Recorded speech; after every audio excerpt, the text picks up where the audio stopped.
நண்பர்களே, நம்மக்கிட்ட பார்த்தீங்கன்னா ஒரு வித்தியாசமான கேமரா ஒன்று இருக்குது. இது நார்மல் டிஎஸ்எல்ஆர் கேமராவோ அல்லது மெமரி கார்டு போட்டு ஃபோட்டோ எடுத்து சேவ் பண்ணி வைப்போம்ல, அந்த மாதிரி கேமராவோ கிடையாது. இதை வந்து இன்ஸ்டா கேமரான்னு சொல்லுவாங்க. ஃபோட்டோ எடுத்து உடனே அந்த ஃப்ரேம் வந்து நம்ம எடுத்துக்கலாம்.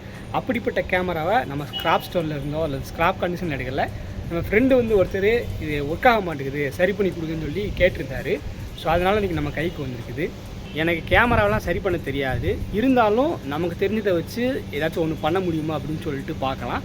முக்கியமாக இதை கலெக்டிவ் உள்ளுக்குள்ளே என்னென்ன இருக்குது, இது எப்படி ஒர்க் ஆகுது அப்படின்னு சொல்லிட்டு பார்க்குறதுக்கு ஆசையாக இருக்குது. அதனால தான் இந்த வீடியோ மேக் பண்ணுறேன். வாங்க வீடியோக்குள்ளே போகலாம். இந்த கேமராவோட வெயிட்டே பார்த்தீங்கன்னா பயங்கரமாக இருக்குங்க. இந்த பக்கம் மூடி மாதிரி கொடுத்துருப்பாங்க. அதை கலட்டினீங்கன்னா அதுக்குள்ளே இந்த மாதிரி ஒரு கேபின் மாதிரி இருக்கும். இது வந்து ஒரு 10 சீட் இருக்குமாம்மா. 10 சீட்டு 1200 ரேட்டு ரொம்ப ஜாஸ்தியாம்மா. ஸோ இந்த சீட்டு தான் நம்ம உடனே ஃபோட்டோ எடுத்து அந்த சீட்டில் பிரிண்ட் பண்ணி நம்ம இப்படி உதரும்போது அது இன்ஸ்டண்ட்டாக நம்ம எடுத்த படத்தை வந்து ஷோ பண்ணும். இது இல்லாமல் இந்த கேமரா ஒர்க் ஆகாது. கேமரா வாங்கும்போது ஒரு சீட்டு கொடுப்பாங்க. அது காலியாக போச்சு அப்படின்னா அதுக்கப்புறம் நம்ம புதுசாக வாங்கணும் போல், ரொம்ப செலவழிக்க மாதிரி இருக்கும் போல்.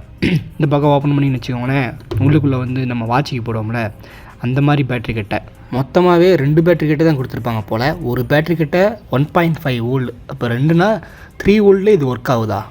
ஆச்சரியமாக இருக்குல்ல. ஸோ இவ்வளோ லைட்டிங் செட்டப் அவ்வளோ கொடுத்துருக்காங்க, எப்படி 3 வோல்ட் இது ஒர்க் ஆகுன்னு தெரில. இங்கே முன்னாடி பக்கம் பார்த்தீங்கன்னா ஒரு பட்டன் கொடுத்துருப்பாங்க, அதை ஓப்பன் பண்ணால் லென்ஸு ஓப்பன் ஆகும். ஸோ இவ்வளோ தான் இதோட செட்டப்பு. ஸோ இது கழட்டுறதுக்கு வந்து மேலே வந்து குட்டி குட்டி ஸ்க்ரூவாக கொடுத்துருப்பாங்க. அதை கழட்டுறதுக்கு முன்னாடி ஃபஸ்ட் இதில் பேட்டரியை போட்டு என்ன கண்டிஷன் பார்த்துடலாம்.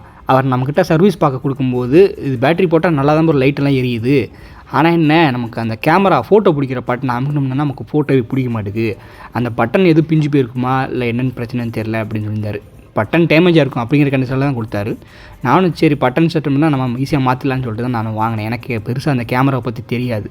மேபி சிப்பில் பிரச்சனையாக இருந்துச்சு அப்படின்னா நமக்கு பார்க்க தெரியாது. மேபி ஸ்மால் பிரச்சனையாக இருந்துச்சுன்னா அதை நம்ம சரி பண்ணலான்னு சொல்லிட்டு தான் நம்பிக்கையில் வாங்கினேன். இங்கே பாருங்கள், பேட்டரி போட்டோன்னா கீழே பார்த்தீங்கன்னா லைட்டெல்லாம் எரியுதா. ஸோ எல்லாமே பக்காவாக இருக்குது. பட் ஃபோட்டோ மட்டும் பிடிக்க மாட்டேங்குது அப்படி சொல்லியிருந்தார். நம்ம ஃபோட்டோ எடுக்கும்போது சவுண்டு வரும் அதில், இல்லைனா வார்னிங்னா கூட இது வரும், ஏன்னா சைடில் வந்து ஸ்பீக்கர் கொடுத்துருப்பாங்க.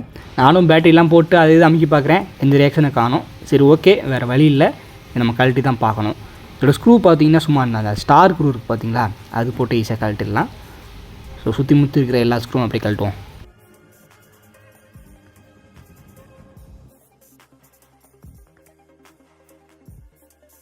ஸ்க்ரூ எல்லாத்தையும் கழட்டினதுக்கப்புறமும் அதை ஓப்பன் பண்ணுறதுக்கு ரொம்பவே கஷ்டமாக இருந்துச்சு. என்னடான்னு கேட்டிங்கன்னா, இந்த பிளாஸ்டிக் வந்து உள்ளே வந்து எப்படி லாக் ஆகிருக்குங்க, திக்குன்னு பிடிச்சிருக்குது.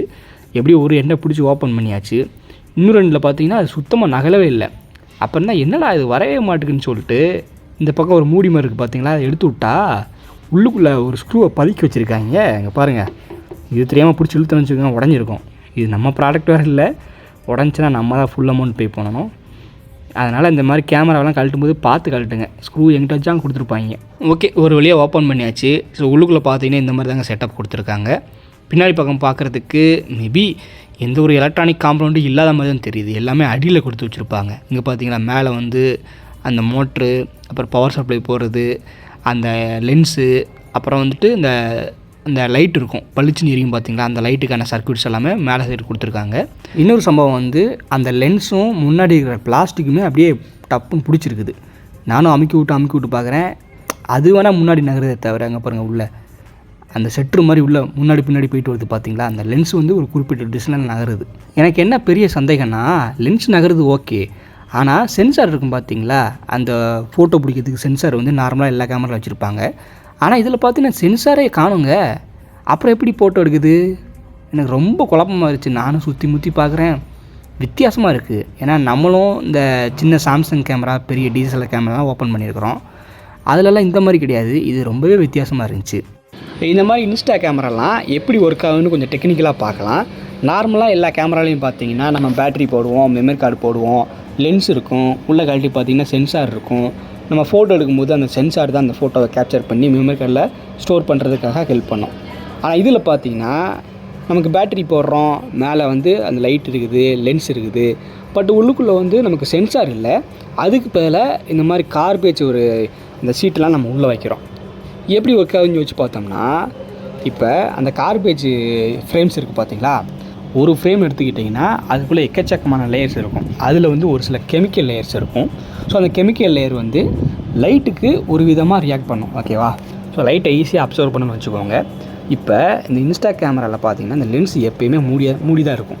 நீங்கள் லென்ஸை ஓப்பன் பண்ணி விட்டிங்கன்னு வச்சுக்கோங்களேன், அது வந்து உள்ளுக்குள்ளே இருக்கிற அந்த கார்பேஜ் அந்த லேயரு, அந்த கெமிக்கல் லேயர் வந்து லைட்டை அப்சர்வ் பண்ணி அந்த இதுவே வேஸ்ட் ஆகிறதுக்கு வாய்ப்பு இருக்குது.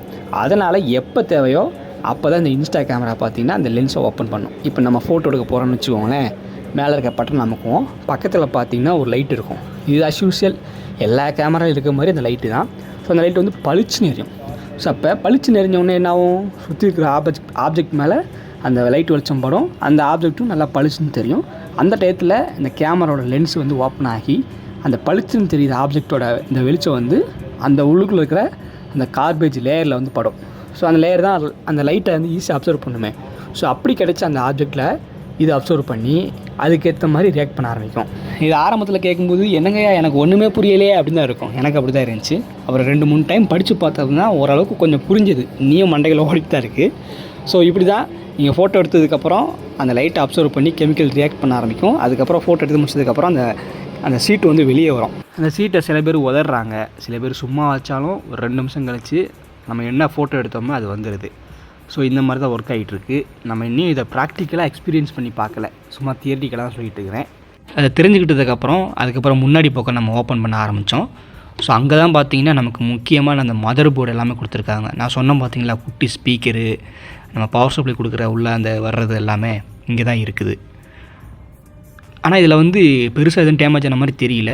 நான் பேட்ரி போட்டு பார்த்தேன். இங்கே பார்த்தீங்கன்னா நமக்கு லைட் எரியுது. அந்த பெரிய கெப்பாசிட்டி தான் வந்து அந்த ஃப்ளாஷ் லைட் எரிய வைக்கிறது. அதில் வந்து அதிகபட்சமான வோல்டேஜ் வந்து வித்தின் செகண்டில் ஸ்டோர் ஆகிருக்கும். நம்ம பாட்டுக்கு எடுத்தவங்க போதும் கை வச்சோன்னா சாக்கிறதுக்கு வாய்ப்பு இருக்குது. ஸோ அதனால் ஃபஸ்ட்டு நம்ம அந்த பட்டன் அமுக்குன்னா நமக்கு வந்து கேமரா ஒர்க் ஆக மாட்டேங்குது ப்ரோ, ஃபோட்டோ பிடிக்க மாட்டேங்குது அப்படின்னு சொல்லியிருந்தார். சரி, இந்த பட்டன் நல்லாயிருக்கா அப்படின்னு செக் பண்ணி பார்க்குறதுக்கு நான் மல்டிமீட்டரை பஸர் மோடில் போட்டு அதோட 4 டெர்மினல்லையும் நான் வச்சு பார்த்தேன். இப்படி வச்சு பார்க்கும்போது நமக்கு வந்து ஷார்ட் ஆன மாதிரி தெரியணும், வேல்யூ வரணும். பட் இங்கே பார்த்தீங்கன்னா நமக்கு வேல்யூ கரெக்டாக தான் வருது. அப்போ அந்த பட்டனில் எந்த பிரச்சனையும் இல்லை. அதுக்கப்புறம் பட்டனில் இருந்து அந்த போர்டுக்கு அதை கனெக்ட் பண்ணுறதுக்கு இடையில வயர் தான் இருக்குது. மேபி அந்த வயர் கண்டா உள்ளுக்குள்ளே ஏதாச்சும் விட்டுருக்குமா அப்படின்னு சொல்லிச்சு பார்க்குறதுக்காக அந்த வயரும் நான் செக் பண்ணி பார்த்தேன். வயரும் அவ்வளோ எல்லாமே பக்காவாக தான் இருக்குது.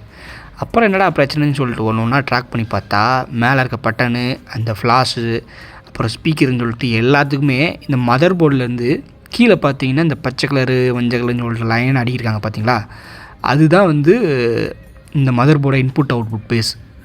ஸோ அங்கே வச்சு நான் பார்க்கணும். அதனால் அங்கே இருக்கிற சின்ன காம்பனன்ட் செக் பண்ணி பார்த்தேன். எனக்கு தெரிஞ்ச அளவுக்கு இந்த ஃபெட்டு, கெப்பாசிட்டரு, ரெஜிஸ்டர் செக் பண்ணி தெரியும். இந்த மாதிரி வச்சு பார்த்தேன்.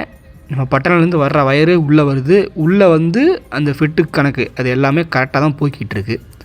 அப்போ செக் பண்ண வேண்டிய கேமராலாம் நல்லா தான் இருக்குது.